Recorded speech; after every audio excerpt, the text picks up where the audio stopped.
طارق جمیل آپ کے سامنے معذرت چاہتا ہوں، پھر کوئی لگ بھگ 4 دن کی غیر حاضری ہو گئی۔ غیر حاضری کیوں ہوئی، کیا وجوہات تھیں؟ اگرچہ وہ ڈرامے کی دنیا کا سلسلہ جہاں روکا تھا اس کے اگلے حصے میں نے تیار کر رہا ہوں، لیکن پھر بھی یعنی غیر حاضری ہو گئی۔ چلیں کچھ اور باتیں کرتے ہیں۔ وہ حیدرانی نے مجھے کہا کہ طارق صاحب سر ایسا کریں کہ اگر بیچ میں وقفہ آ جائے کرے ڈرامے کی دنیا کا تو کچھ چونگا بیچ میں جو ہے نا، آپ کچھ چونگے کے طور پر کچھ چیز لے آیا کریں۔ اچھا، میں یہ حیدرانی یا معروف یا اور میرے دوست ہیں، سرود ہیں اور امریکہ میں بیٹھے ہوئے کوکی اور ایفی ہیں، اور ٹی وی میں ہمارے دوست ہیں بہت سارے۔ زاہد چودھری کے ساتھ بہت میری فیس بک پہ گپ شپ ہوتی رہتی ہے، جو ہمارے بڑے سینئر کیمرہ مین ہیں۔ مطلوب بلوچ ہے، افتخار چودھری ہیں، یہ میں ان کا ذکر کر دیا کروں گا، وہ اس لیے بھی کہ آپ کو میری محفل کا اندازہ تو ہو نا کہ اس میں کون کون کون کون بیٹھا ہے اور جس کا تذکرہ، اور آپ بھی اگر مجھ سے رابطہ نہیں رکھیں گے اور مجھ سے کوئی کمنٹ نہیں کریں گے تو میں آپ کو دیکھتا تو رہوں گا لیکن آپ کا نام ہی نہیں پکاروں گا، آپ کو اپنی محفل میں مطلب کیسے مخاطب کروں گا کہ صاحب آپ تو آپ اس محفل میں شامل ہیں تو اپنا تعارف کروائیے، بات چیت کیجئے، کچھ سوال دیجئے تو آگے چلیں۔ دیکھیے، میں چلے کچھ ایسی چیزوں کی بات کرتے ہیں جو ہیں تو منفی اور نیگیٹو چیزیں۔ مثال کے طور پر غصہ ہے، ناراضگی ہے، گلہ ہے، شکایت ہے، افسوس ہے، افسردگی ہے، اداسی ہے، اور اس طرح کی کئی چیزیں، یہ سارے جو ہے نا یہ ایک ہی محلے کے باسی ہیں۔ یہ سارے یہ کیفیات انسان پر وارد ہوتی رہتی ہیں، میرے اور آپ کے ہمسائے میں رہتے ہیں یہ، سو ان کے اثرات تو ہوتے ہیں۔ اب باری باری ان کو دیکھیے تو غصہ تو بالکل منع ہے، حرام ہے غصہ،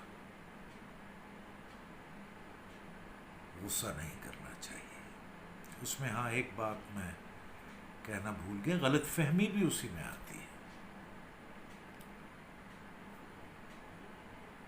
غلط فہمی بھی نہیں اس کو دل میں جگہ دینی چاہیے۔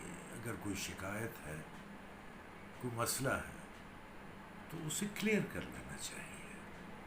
انسان بعض اوقات حقیقت کچھ ہوتی ہے، سمجھ کچھ رہا ہوتا ہے اور غلط فہمی پیدا ہو جاتی ہے جو دوری کا سبب بنتی ہے، تو دوری کوئی اچھی چیز تو نہیں، غصہ اچھی چیز نہیں، غلط فہمی اچھی چیز نہیں، دوری اچھی چیز نہیں، شکایت اچھی چیز نہیں،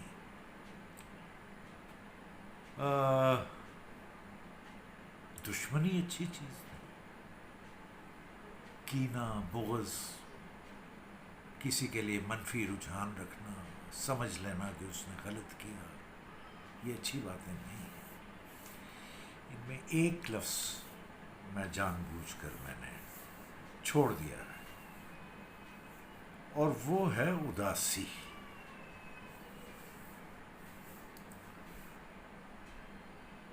اداسی کو ہم اتنی جلدی دھتکار نہیں سکتے، باقیوں کو دھتکار دیں کہ بابا معاف کرو، میرا گھر آپ کے لیے نہیں ہے، غصے کے لیے نہیں ہے، نفرت کے لیے نہیں ہے، کینہ بغض کے لیے نہیں ہے۔ لیکن اداسی کیا چیز ہے؟ آپ اگر غور کریں تو کبھی کبھی یوں بھی ہوتا ہے کہ بلا سبب اور بلا وجہ آپ اداس ہوتے ہیں، آپ کو کوئی وجہ سمجھ میں نہیں آ رہی ہوتی اور آپ اداس ہوتے ہیں۔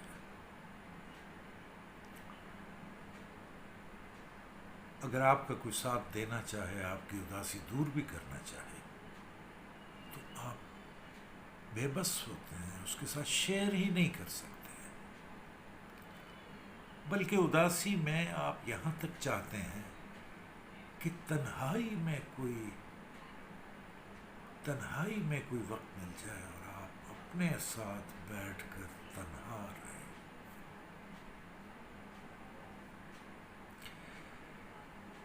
ہمارے بابا جان سرکار فرمایا کرتے تھے، اداسی اللہ کی نعمت ہے، بلا وجہ کی اداسی چھا جائے تو سمجھو کہ رحمت کی نظر ہو گئی، سمجھو کہ وہ رحمان و رحیم اور وہ حقیقت اولا جو ہے، چونکہ وہ تنہا ہے اور اداسی آپ پہ طاری کر کے آپ کو تنہائی کی طرف راغب کرتا ہے، وہ اس لیے کہ آپ کے ساتھ ذرا کوئی چیٹنگ کرے، کوئی بات چیت کرے، آپ اس کے ساتھ کوئی بات چیت کریں۔ سو دوستو، اداسی کو تو کبھی بھی اپنے لیے کوئی منفی رجحان نہ سمجھیے، البتہ باقی چیزیں ضرور منفی ہیں۔ پچھلے دنوں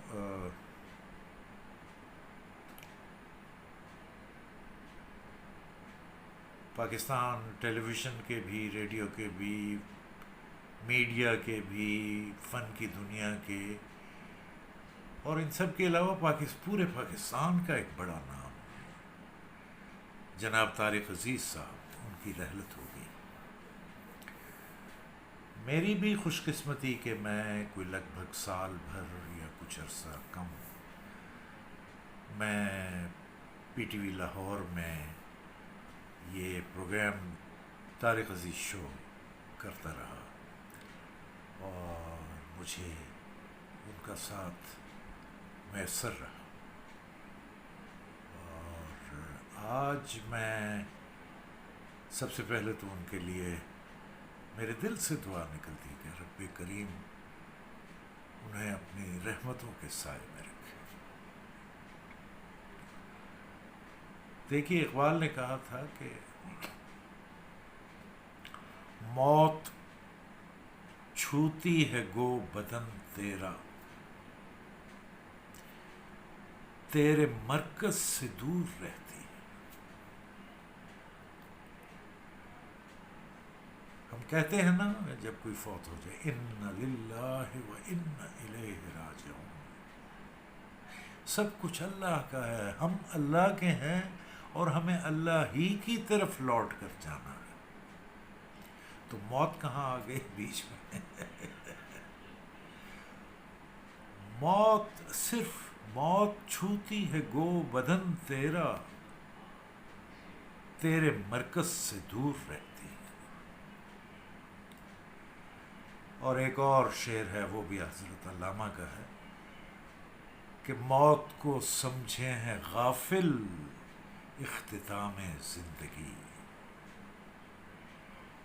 ہے یہ شام زندگی صبح دوام زندگی، جہاں میں اہل ایمان صورت خورشید جیتے ہیں، ادھر ڈوبے ادھر نکلے، ادھر ڈوبے ادھر نکلے۔ میں جتنا عرصہ طارق عزیز صاحب کا ساتھ رہا اور میں پروگرام کرتا رہا، باوجود اس کے کہ ان کے اندر بڑی خوبیاں تھیں، بڑے ڈاؤن ٹو دا ارتھ تھے، اپیرنس نہیں لگتی تھی۔ ظاہر ہے اتنے سینئر آدمی اور اتنے پرانے، تو ہم ویسے بھی مطلب یہ ہے کہ ایک ادب کے دائرے میں ان کے ساتھ رہنا، کہ میرا تاثر ہے کہ وہ ایک تنہا آدمی تھے،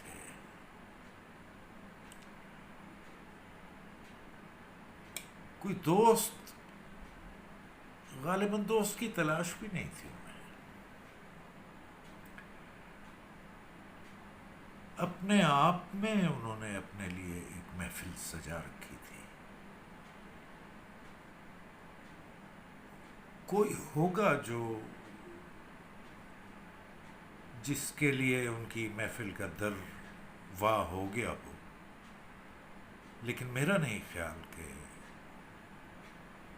انہوں نے اتنی آسانی سے کسی کو اپنی زندگی میں داخل ہونے دیا ہو۔ ہر طرح کی کامیابی ان کے پاس آئی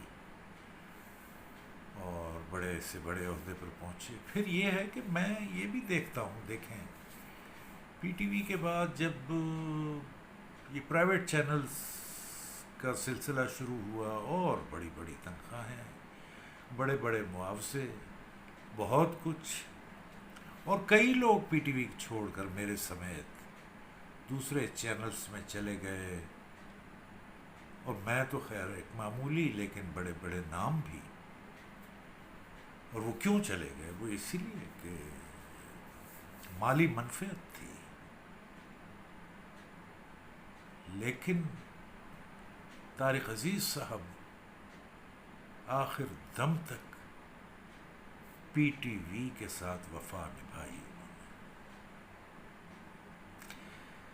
ان کے بارے میں بہت، ان کی ذات ہشت پہلو ذات ہے، ان کی ذات کے کئی مختلف نوع ان کی شہرت کی وجوہات ہیں، جن میں کمپیئرنگ ہے، جن میں اناؤنسمنٹ ہے، جن میں خبریں پڑھنا ہے، جن میں خطابت ہے، کمپیئرنگ ہے، خطابت، بڑے بڑے شوز کرنا ہے، شاعری ہے، ایکٹنگ ہے،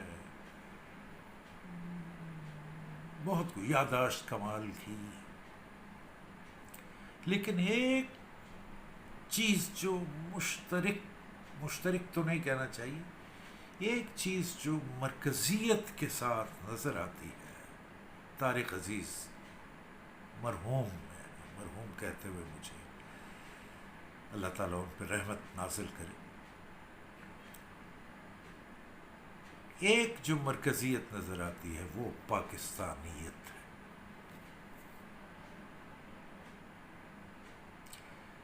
وہ ایک سچے اور پکے پاکستانی تھے،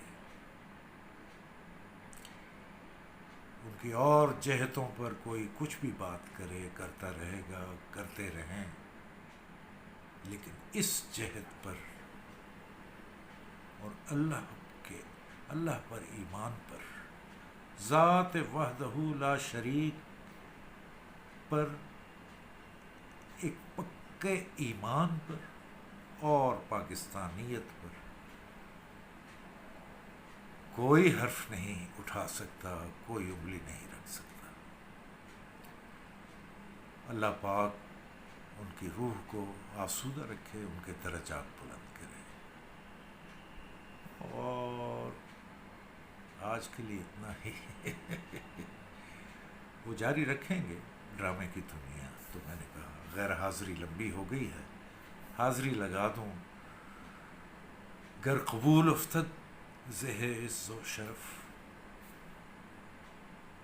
اللہ حافظ۔